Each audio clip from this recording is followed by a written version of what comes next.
wish they could be close so we can look at one thing. But we can't tell. Almost lower, almost higher. What do you mean I have them close? We have 2 cameras here, and we have to look there and there, which is oh, fine. I see. Which I is see fine. What you mean. Well,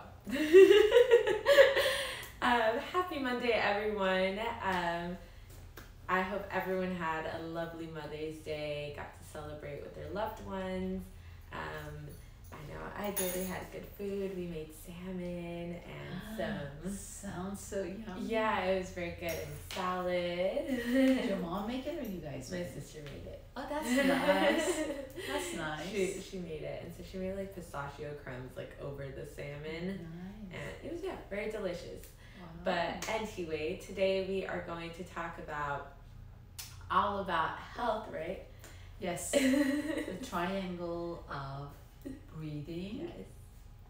nutrition, and our faces, and our overall body.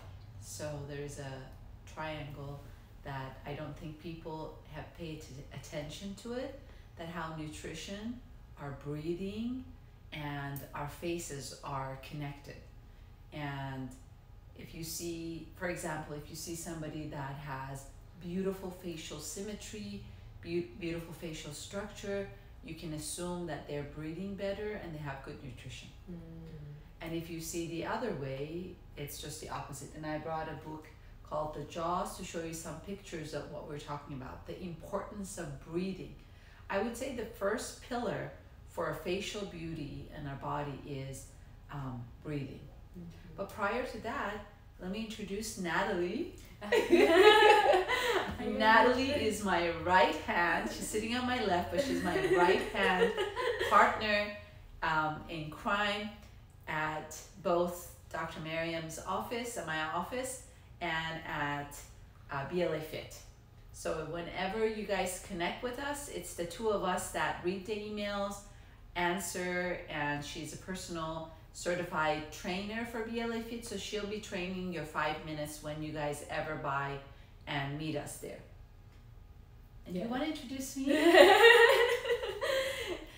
For those of you who don't know, Dr. Maryam, she's an amazing woman. She is a mother, she's an entrepreneur, she is a businesswoman, she's so many different things, but one of the main things that she's a board certified dentist with over 30 years of experience, specializing in TMJ, orthodontics, sleep apnea, and snores. So if this person knows anything about breathing, it's her. And so you guys have to stick around to listen to what she has to say about how breathing really affects how our facial symmetry and facial structure changes based off how we breathe. And I was completely blown away and fascinated when she shared this with me.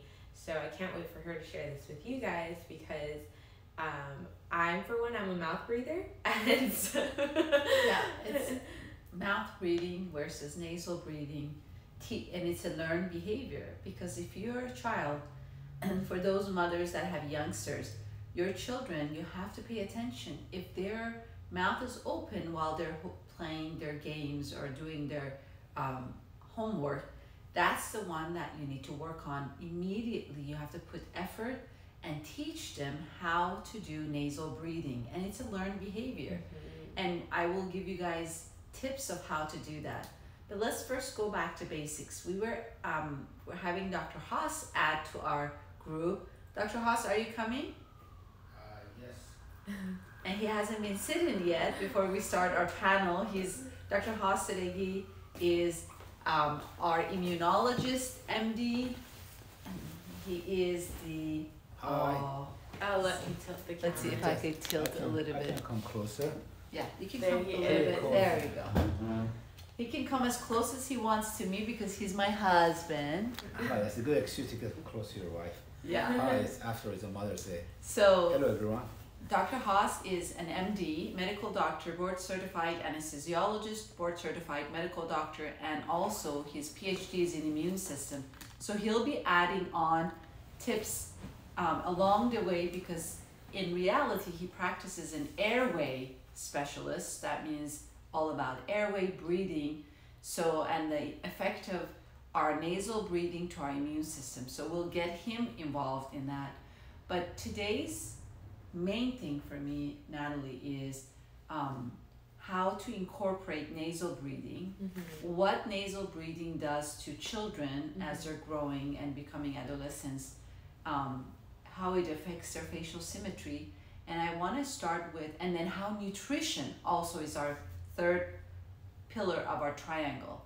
Nutrition, breathing are the most important two elements for our children to grow, to have beautiful, healthy body and symmetrical faces. And if we take one of those two away, we're going to lose this beautiful faces. Right. So before I start, I'm going to show you a picture of what happens for those of you that can't picture why breathing has to do with the face. I'm going to bring a book. I'm going to quote this from the book. You will see the picture of a mouth. I'm going to show them my TikTokers first since the audience is more. This is, you could see the patient that mouth breathes versus the one that is, Natalie, can you come and help me? Sure. Because it's backward. Which one is the one that is? So this is going to be the mouth breather right here. And you can see the profile of a mouth breather. I'm sorry, this is a mouth breather. I'm so sorry. You can see that their faces are long, and they don't have a nice defined jawline too. Yeah, and when they have mouth breathing, they are having chin that's retruded, it's pushed back, and they become droopy eyes, and their face becomes long. Yeah, that's why I thought that why you pointed it. So this is a mouth breather's face. Right. Long, droopy eyes, and these are children you see around your neighborhood or in your family that they're mouth breathing. This is what mouth breathing does. It makes your face long, droops your eyes, and it doesn't let your lower jaw come in the correct position and grow in the correct position. So it's pushed back, which creates a bad posture, which create back pain, which create instability in your spine. So kids that are wobbly in the court, and this is a nasal breather. You can see the difference in nasal breathing. And these are sketches drawn, but you can see the defined jawline. You can see how face is much more balanced and square compared to the long faces. Now, this is just one thing that you see. This affects your spine, your spinal cord. So here's my Amazon, guys. The bottom one, it's a mouth breather, faces that are long, droopy eyes, and then we've got the chin that's retruded, and the other way is somebody that's nasally breathing. And you can see how it affects your structure. So next time you see somebody with long face, you know that they're not breathing through their nose or they've never learned. And one thing that I want to ask Dr. Haas is, I don't know why in Europe we see more kids have nice balanced facial structures, and then here in our country, which is supposed to be the most developed country in the world, we're seeing more long allergy faces, asthma faces, and kids that are more sick, bad posture in general. Practice they do in Europe, they don't pull out teeth. They pull teeth here a lot. They don't pull out teeth because when you pull out the teeth, the jaw, the mandible or maxillary, it retracts. But there's empty space and the bone retracts. So that's what we're talking about right now. What Dr. Haas is talking about is on a developing child, if we have extraction when they're doing orthodontics, also creates that type of a face because we are retracting the jaw by pulling the teeth. So we know now we can talk about the non-extraction sometime else, but we're talking about nasal breathing alone. Why is the nasal breathing creates faces that are long? Do you have any idea? Well, because of the airway, the oxygenation, the mouth breather, you have to use mainly the hypopharynx, and you have to elongate the hypopharynx so the good breathe air goes there, because they're sucking air in. Nasal breather, as far as immune system is concerned, it has all the advantage and benefits of when you breathe through your nose, those hairy cells, it cleans the air from all the pollen or toxin or dust or sands or whatever it is, pollution in the air, it cleans them. Two, the air when it goes through the nose has to be heated. The nasal air travel through all those nose and the sinuses and your frontal sinuses. It heats it up to the body temperature and it goes there and doesn't cause any constriction of the bronchial or the arterial. Yeah. And that the mouth breather, the cold air goes in with all the dust or other pollutant inside the lungs. And yeah, so when we're breathing through your nose, you're breathing through your nostrils and there's hair follicles in the nose. Yes. And you're warming the air, the oxygen that we're breathing in. You're cleaning it, you're filtering it from all the microorganism, and then you're pushing it up in your paranasal sinuses where it turns to become nitrous oxide. Now we're producing a nitrous oxide, which is a very potent gas that could zap every bacteria, virus, and fungus that's on its way. And that's how people that breathe through their nose are healthier. They don't get sick as often. And you're closing your mouth and you're breathing through your nose in a good posture.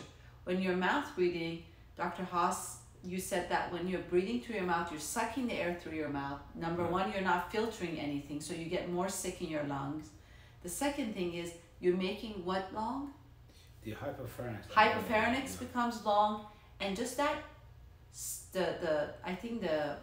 for mouth breathing, in my opinion, there's also tongue placement. When you're mouth breathing, your tongue is not in a correct position and it's making the palate collapse. So we have a palate that collapses, we have a hypopharynx that's becoming a long. Right, and the cold air goes, that cold air has to. And then you're having now sucking cold air in, which could cause vasoconstriction, which means constricts all your bronchioles in your lung, and you get more sick in general. Where is our tongue supposed to be then? The tongue, can I answer that? Sure. Because I'm sitting in the middle and I have the loudest voice here. That's your specialty. Yeah, and it's my specialty. Are you talking about the tongue placement in a correct breathing? When we breathe through our nose, our tongue's supposed to be sitting on the palate and basically suction in the palate. So right now, if I'm sitting, I'm talking, my tongue is continuously touching the palate. But when I'm not talking, like right now you're silent, your tongue should be like sitting like that on the palate. And by doing that, you're relaxing your neck muscles because you're stretching the tongue muscles, and your digastrics becomes relaxed. So patients that have jaw pain, by putting the tongue in the palate, your jaw pain relaxes. Because you can't contract that muscle and create contraction in your chewing muscles. By putting the tongue in the palate and kind of like practicing suctioning it up there, you're actually stretching your digastrics, which is right here, and then it relaxes all these muscles. So, and by putting the tongue in the palate, you're actually expanding the arch. If you look at the tongue, usually it's a big muscle. And every time you swallow, if you suction it up by swallowing, you're actually expanding your upper palate. You're making your smile much more broader. You're making your tongue having much more room for resting. And the people that don't, their upper palate is very U-shaped, V-shaped, very narrow upper arch. When they smile, you only see the two front teeth, maybe the two laterals going sideways. You can't see the canines, doesn't have a broad smile, doesn't have a good facial symmetry. So those are the things that we need to teach children at young age. And I think what I wanted to ask you, why in this country we don't do as much as a good job in teaching children, I think is just our culture is so much integrated in medicine and pharmaceutical companies. We don't do too much prevention. My goal was about a decade ago is I connected with the governor, I connected with everybody to tell them we need to teach this in elementary level. We need to have the nurses look at the kids that are mouth breathers and advise the parents that they need to go to my functional therapist or my facial therapist or speech therapist or anybody that knows how to teach them where the tongue placement should be. Usually there are speech therapists and my functional therapists. And get that kid from early age to be able to learn to have a good lip seal when they're sitting in the class so they don't get sick as much. So now we're going to have a symmetrical faces, better spine, healthier kids, much more focused kids at school. So we can just change the life of those kids. And then parents going to benefit because now we have arches that are wider, that we don't need to have extractions, we don't need to have major orthodontics done on. So this is like a prevention mode of. And asthma too, yes. They did a great reduction asthma attack or asthma symptoms. And in the long run, economically, it saves hundreds of millions of dollars. For the government, right? But then the pharmaceutical companies are not very happy because we've treated many children in this practice that had asthma or allergies, and they were mouth breathers, and we expanded their arch. We taught them how to do tongue placement, and most of them did not need to use any pharmaceutical medications for their asthma. And the biggest example is my own son, who Cheyenne was 3, when he had asthma and was getting sick a lot, and he was 2 years old. 2 years old, and he was a mouth breather. And the reason he was a mouth breather because I couldn't breastfeed. Now again, another thing that we can add to this is kids that are breastfed usually a majority of the cases have a very nice upper arch because of the suctioning that they take place. It pushes the tongue in the palate when they're suctioning the mother's nipple, and that expands their upper arch. Unfortunately, I wasn't able to breastfeed my son too long. I didn't have milk, and we had to rely on products that are out in the market. And even the best of those products are not mother's milk, and they have additives, and they have preservatives, and they have allergens in it. And my son was at early age, had a very narrow upper arch and wasn't able to breathe. And I knew what I had to do, but he was too young to do it. He wasn't understanding when I said, put your tongue. But at age of 5, we treated him, teaching him how to nasal breathe by putting tapes. We were advised to put tapes on his mouth. I'm not talking about tapes that you guys do, like the thieves comes to your house. But the moment I bring this up to patients, I think that moment they think that you're putting tape around your kid's mouth. No, there's there are tapes that are called sleep mouth tapes, that they're very delicate, that Amazon sells, that you put on the kid's mouth or your mouth, and you practice relying on your nasal breathing for oxygenation. And that is a practice. And by doing that, you're learning to put the tongue in the palate and you're exercising. So you can teach this to the children. So anyways, story short, 24 years old Cheyenne now has never had to take asthma medication.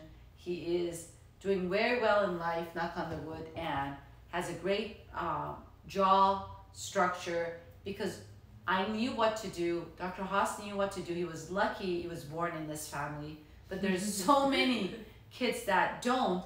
And what happens is when they're hyperactive, when he was younger, you become hyperactive. Kids that cannot breathe and there's not enough oxygen in their body, they become hyperactive. And by hyperactivity, teachers cannot stand them because the teacher has migraine and she has her own issues. And they shoot these kids to a side. They punish them, sending them to the office. And then it just rolls to the vicious cycle where the kid thinks that they're not good enough. They hear you're a bad kid, and it just goes around. And then either we're going to push them in society where they're not doing good, or we're actually medicating them to shut their brain so that we can continue our adult life and not be bothered. But one thing I want you guys to take today is children that they're mouth breathing and they're hyperactive. That is their survival mode. If you shut that up and they tell them, don't move so much, you're actually telling them to die. Because that movement pumps in oxygen. Can you say something on that? Yeah, sure. I mean, the kids they're hyperactive, you give them oxygen. If they breathe oxygen, sit down and take 5-6 deep breaths, the oxygenation goes up, the saturation goes up, they become calm. They become relaxed. The reason they are hyperactive because of hypoxia, lack of oxygen, and too much carbon dioxide. They cannot exhale the carbon dioxide. So you have to exhale carbon dioxide to be able to get this potent gas that causes acidity in your system out. And when they're breathing in and not really breathing out as much. It's a taught behavior. Breathing is a learned behavior. None of us born to learn how to breathe. In fact, we're in a society that's so fast that we hardly take the moment in our daily life. Like right now, I didn't breathe. Let's take the moment and all of us take a deep breath. It's a fast track society. You don't have time to breathe. Yes. And I really want to expand on this. For those audience that are new adding on, I had the pleasure of talking at TEDx, and my objection was to teach about what do you do when you're under stress. When you're under stress, when a child is under stress, when they come to my office and they're hyperactive, practice this. Grab a pen or a pencil or a tongue blade, whatever you have that they can prop in their mouth.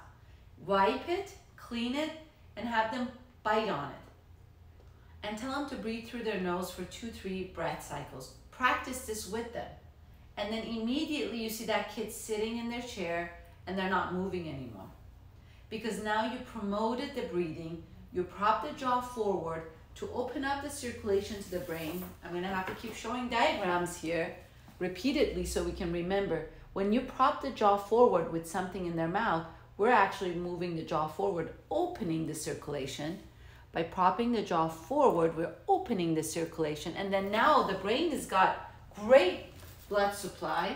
You're breathing through your nose. You're getting great oxygen to the system. And now why would that kid be hyperactive? When we're hyperactive children, I'm a child. We're all lacking oxygen. Yeah. Adults, when you see us sleepy is when we're lacking oxygen. When we're not breathing, adults that are tired and they're not getting oxygen, we as adults tend to be more sleepy, sit in our chair. It's just the opposite for children. Children that cannot breathe, they're hyperactive. Yeah, that's what I tell my patient when I do anesthesia for my patient. At the end, when I wake them up and extubate the patient after surgery, and I see they're not breathing, I tell them, hey, breathe, your life depends on it. You gotta take a deep breath. Deep breath. Take the moment and take a deep breath. Her life depends on that. So they take a 2-3 deep breath, and we go to recovery. So now we talked about breath, breathing. Does that explain why people that mouth breathe at night, when they wake up, they still feel so tired? Yes, yes. And that's why now, 30 years ago, I was advocating tapes for your mouth at night. And there was people that came to my practice in Manhattan Beach and they looked at me like I'm a weirdo. But now after the book of the breath, the book The Jaws, the books that are out coming from people that believe in my philosophy, now more people are aware. And now when you go to Amazon and you put lip tapes for sleep, or just put lip tapes, you see at least 100 companies that are making these tapes that they're clear, that looks like an X. Some of them you put on your lip at night, it promotes nasal breathing. Because when we get to deep sleep, we all lose control over our facial muscles at some stage of sleep. And with the tape in there, all night, you're breathing through your nose. It just promotes that. It will change the way your shape of your face is. Mm-hmm. So even on adults, like not like my age, but even on my age, if we put the tape on there, we're forced to put the tongue somewhere, and usually goes on the palate if you don't have a tongue tie or constriction because of your tongue being tight. You can actually able to stretch your tongue to the palate, then you'll be able to breathe through your nose. And I always suggest when you put your lip tapes at night, first breathe 20 deep breaths.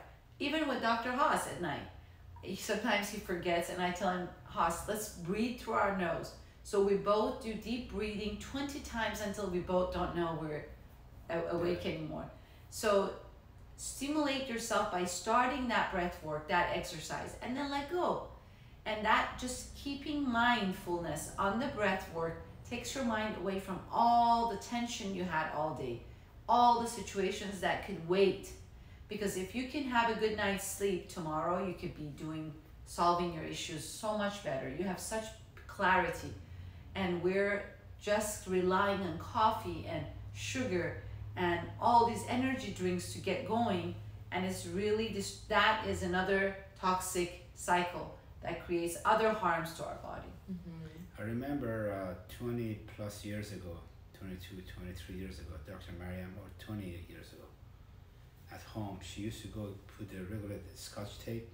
Not Scotch, it was a 3M tapes for 3M the tape. arms.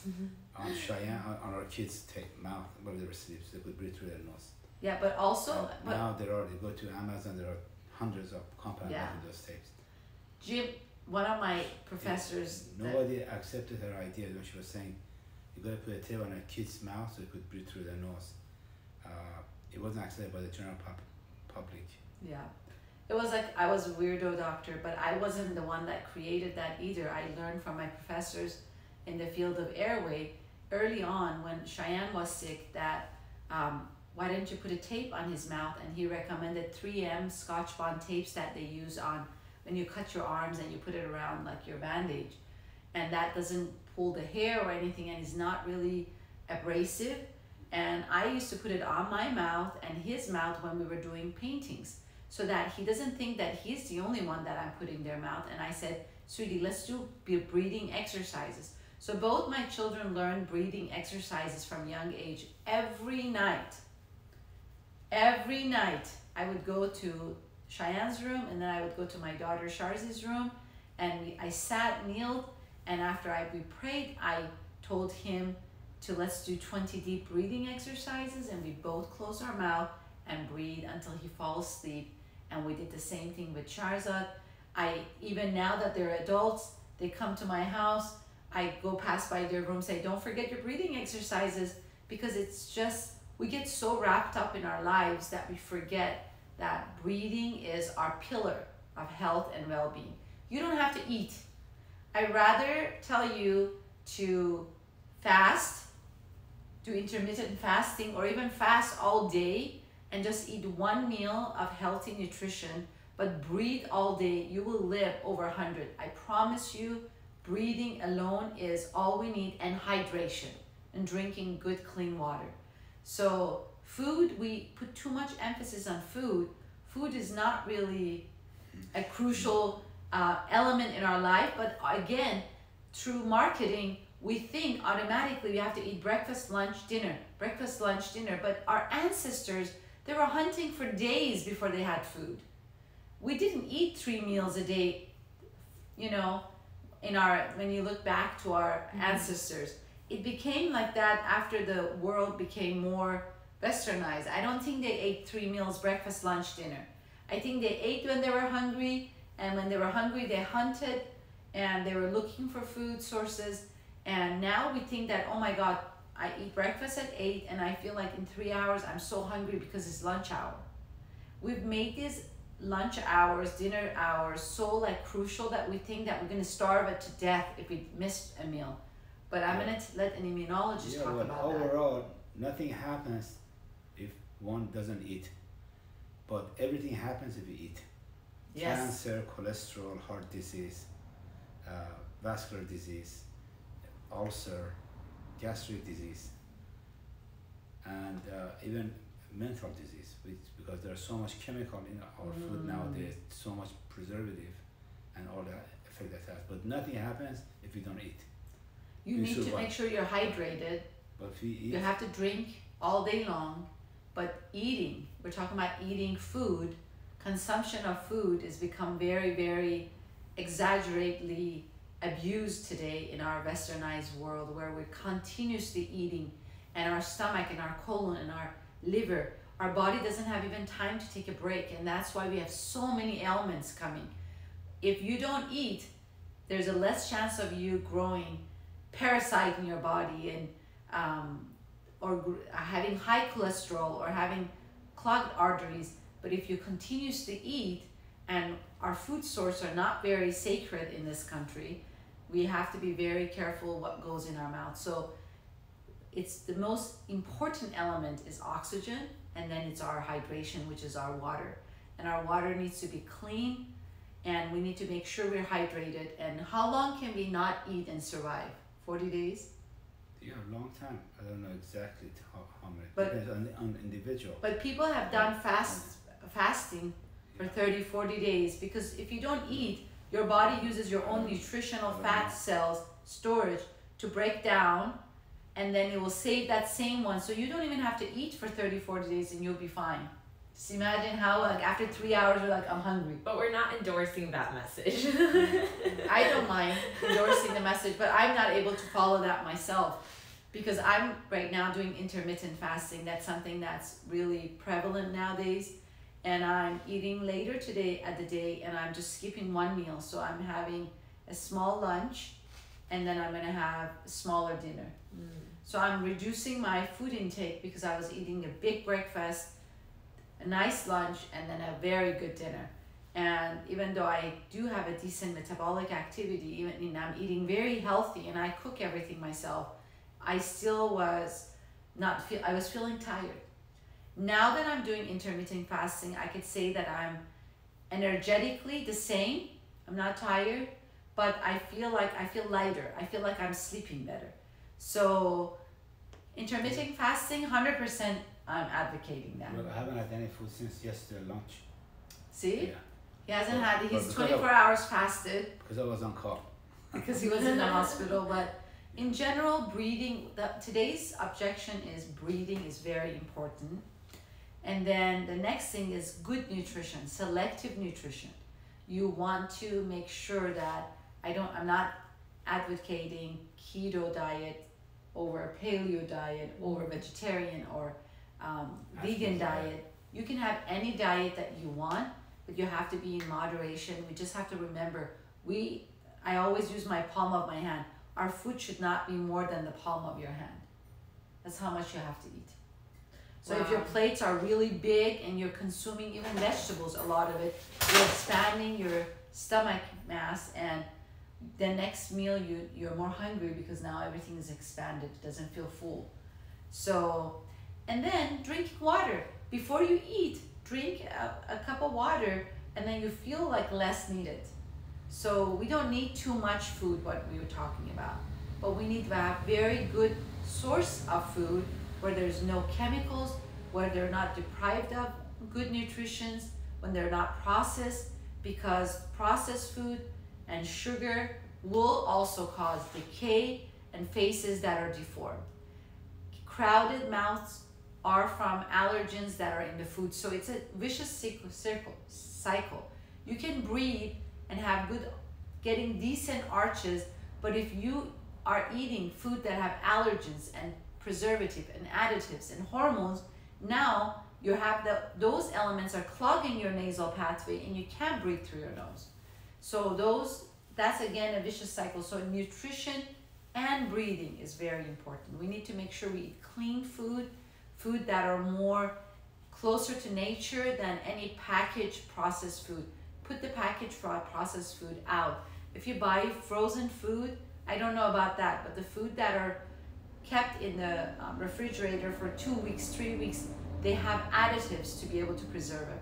They have chemicals in there that so that other pathogens in the world, or what do you say, like how like the rice they add arsenic so that rats don't get to their sources of, so like they add preservatives so that other pathogens don't get influence the food, so they could have longer shelf life. So it's just get out of the packaging, cook yourself simple foods, get back to the earth, eat things that are closest to the earth, and then you will live long and healthy. So true. And what's the difference between when you breathe from like your chest as opposed to breathing in from your core or your diaphragm? Well, it's a learned breathing. We now know that breathing through your esophagus, like your diaphragm, is much more intense, and you get much more oxygen ballooning your stomach, or diaphragm more. You can inhale more than if you would use your chest. But what would your explanation be? The chest, there are muscles between the ribs, the respiratory muscles. They contract and relax, contract, relax. So when you expand the chest, when you take a deep breath, the chest expands, the diaphragm pulls the pull her down. So the chest like a air ball, it expands, air goes in, then the muscle contracts, the thoracic cage collapses, and let all the air out. So you breathe the most with the chest than with the stomach. Yeah, so I disagree with Dr. Haas because I think that breathing through your stomach is much more productive because you get more oxygen when you breathe in. You get much more volume of oxygen in than when you breathe and you deflate your stomach. I call it stomach because it's easier for kids to understand. Mm-hmm. But when I breathe through my chest,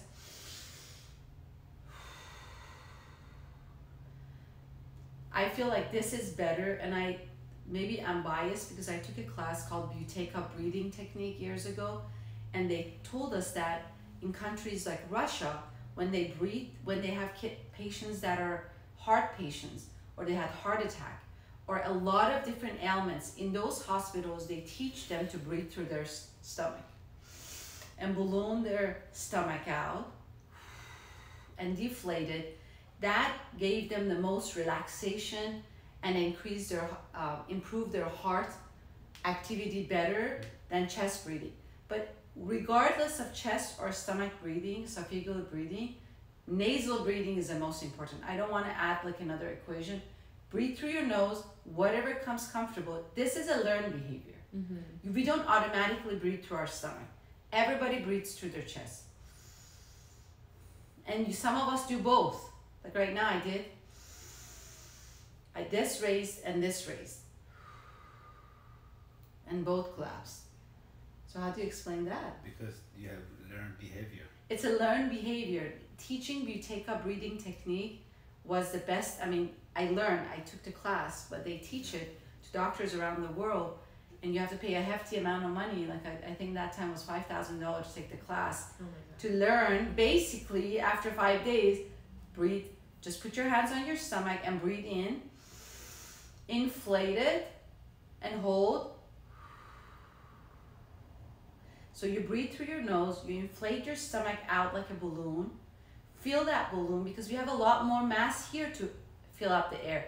We can fill up the air here. We can fill up the air here, or we can do both.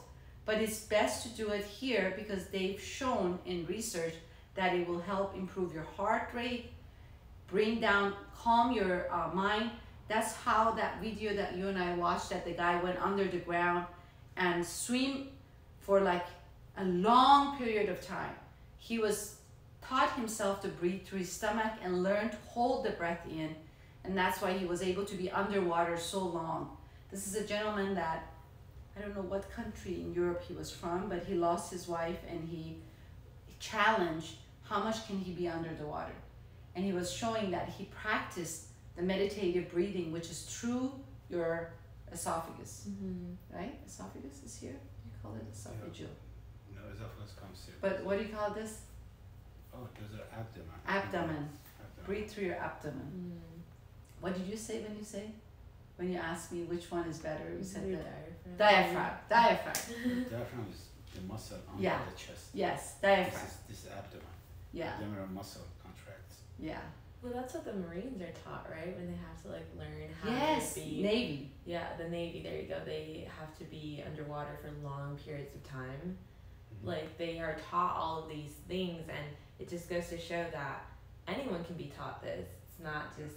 Yeah, it's very simple. It's just sitting at your table and in your room and just remembering to consciously put your arms in your, I call it stomach, and just put it on, and then even at night, and breathe in with your nose,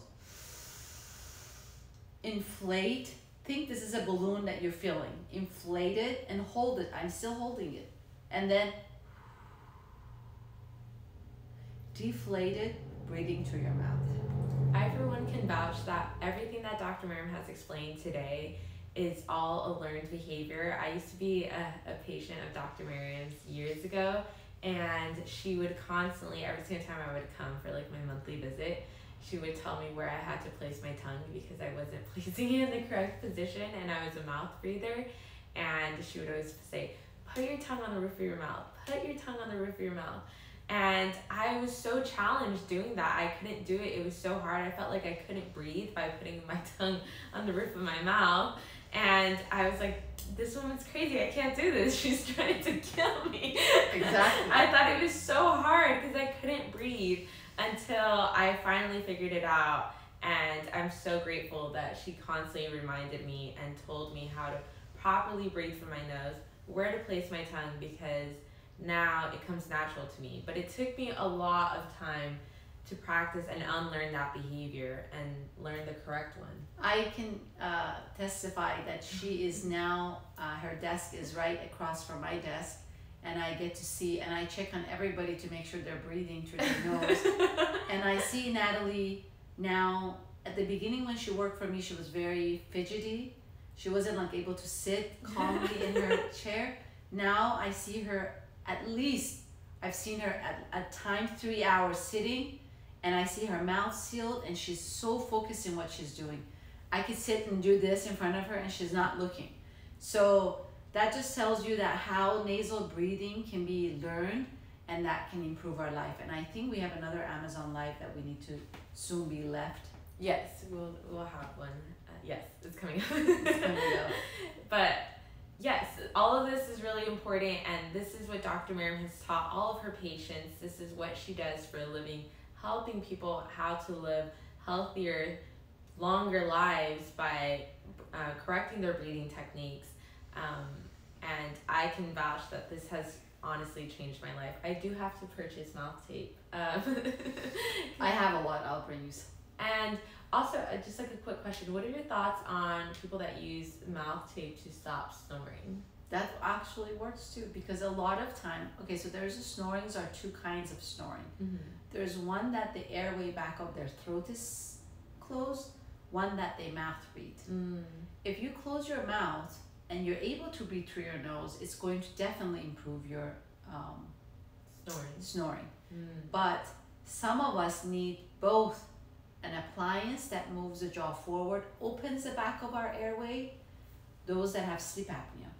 And the mouth tape is going to help improve the quality of the oxygen that goes in. Because if you breathe through your mouth, even with an appliance that opens your airway, your quality of oxygenation is not good.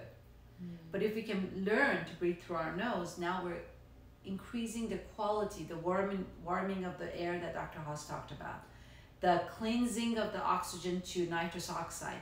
So now we're getting this thing that it goes in our body that's really helpful for our immune system, versus just some air that goes to our lung, and we're taking all the air in the room without filter. So, okay. Does that answer that question? Yes, it does. One more question. How can we incorporate breath work with BLA? Okay, so we're here to talk about bellow lip appliance, but I think most of our day is finished. The breath, did you want me to talk about it right now? You could do a brief description on how you can incorporate breath work with BLA. Just practice breathing through your nose. So when we're doing the workout, if we just focus, again, it's a learn, it's work. At the beginning, when you're doing your facial exercising device, bellow lip appliance, that I invented with Dr. Haas and an aircraft engineer together, when you're doing this facial exercising exercises with resistance to build your facial muscles, we want to incorporate nasal breathing. So we have to think while this is in our mouth, we're breathing through our nose and we're breathing out through our mouth. Again, you can do the breath in when it's open or breath in when it's closed, but I'm going to just show you what I'm comfortable with. Some of you may have it already in your house. You could grab it and just do the exercise with me. We can talk about the bellow lip appliance next time a little bit more. We were so engaged in the breath work today that we kind of lost track, but this is the exercise that calms my nervous system in a level that I can't describe, while I'm making myself more beautiful, increasing the circulation in my face, lifting my cheekbones, plumping my lips, and tightening my airway muscles, which improves the snoring as well. So I just want to talk about what she's doing. She's inserting the handles onto her lips and grabbing onto the resistance band to prevent it from slipping. Then using both her upper and lower lip, she's bringing the handles together and shifting the lower jaw forward. Simultaneously, she's taking a nice big deep breath in from her nose. And then as she's opening back up, she's exhaling and releasing all that CO2 through her mouth. Again, taking a deep breath in from her nose, using both upper and lower lip to bring the handles together, shifting that jaw forward to help engage your neck muscles, tighten the jaws, releasing her breath through her mouth, and allowing the BLA to open her mouth back to the original starting position. So notice how slow and controlled her movement is. Notice how she's allowing the BLA to open her mouth back up as opposed to just opening abruptly. Everything is slow, controlled, focusing on the tension, focusing on the breath work. Everything is worked out.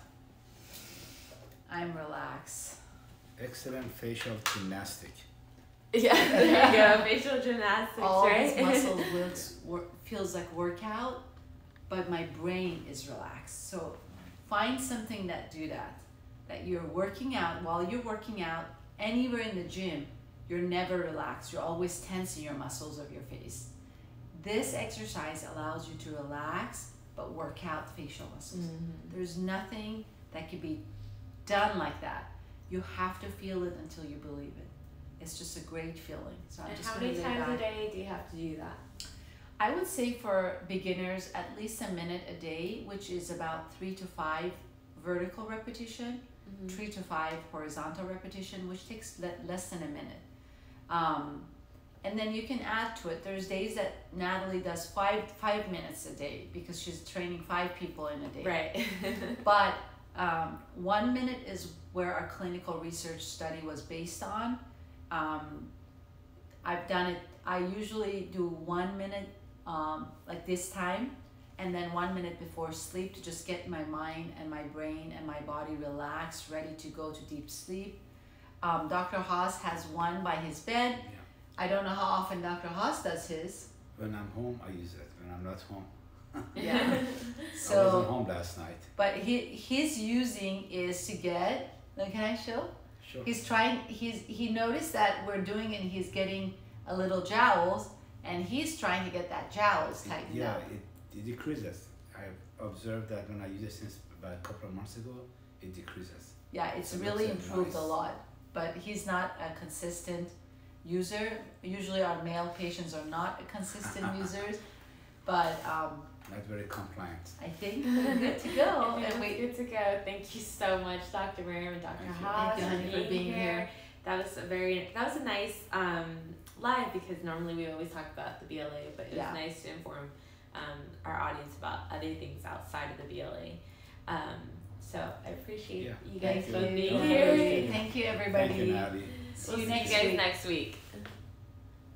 And then we end. What's the time? It's 10:23.